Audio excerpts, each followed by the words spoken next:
Hi, it's Paul here from Picpress. This video is about color management and sRGB and Adobe RGB and Picpress and how that all works. Now, I've thought I'd explain quickly about color management to you in the quickest way possible.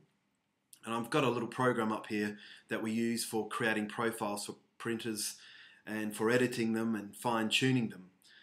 And what we've got spinning in front of you is a graphical representation of a color space, and this color space is Kodak's Pro Photo color space. So what you're looking at is a graphical representation of all the potential colors that can be seen in a system or printed by a system or whatever. Now, Pro Photo happens to be bigger than generally even possibly what we can see, certainly what most digital cameras can take, and more than what printers can print.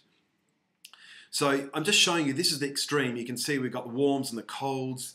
And one end of the axis, you've got the L for the lights, the darks at this end here, and you've got the different ranges of hues through the spectrum here. Now, if I just drop that down in opacity so we can see what's underneath it, what we can see straight away, and I'm just now going to focus on Adobe RGB. Now, Adobe RGB is not as large as Pro Photo RGB. You can see it's not quite as large. But I tell you, it is a great deal larger than sRGB. Okay. Now sRGB is underneath it all here, and we'll just bring up the opacity of sRGB. So you can see Adobe RGB is larger than sRGB. So what does this mean? Well, it means Adobe RGB, by storing and viewing your files in Adobe RGB, you'll be seeing and recording and keeping the more extreme colors. The trouble is, and the trouble with all of this is, these aren't printable colors. Now that little grey box in the middle there, and if I just turn off Adobe in sRGB, this is Cmyk, and Cmyk is a device-specific color space. That means it is really a shape and a definition that is per printing device, but this is a generic Cmyk device. It just gives a rough indicator of what can be printed. Okay, so this is significantly smaller than even sRGB, and if I just drop that back there, you can see it's smaller than sRGB. So for getting things ready for print, and particularly for sending things into Picpress, you get a much more accurate view when the colors are not as extreme as they are in Adobe RGB. And of course, when it's in sRGB, there is less of a move when a color has to be moved from an extreme color back into there. There's less of a move, so you get a better reproduction or a better understanding of what your colors are going to be like. And this is why we need your images to be in sRGB. So how do you do that? Let's go into Photoshop here. Now, if you use Adobe Photoshop, you can use this method. If you don't use Adobe Photoshop, there are other programs that have a similar method for doing it, so I'm going to give you a bit of an explanation of that.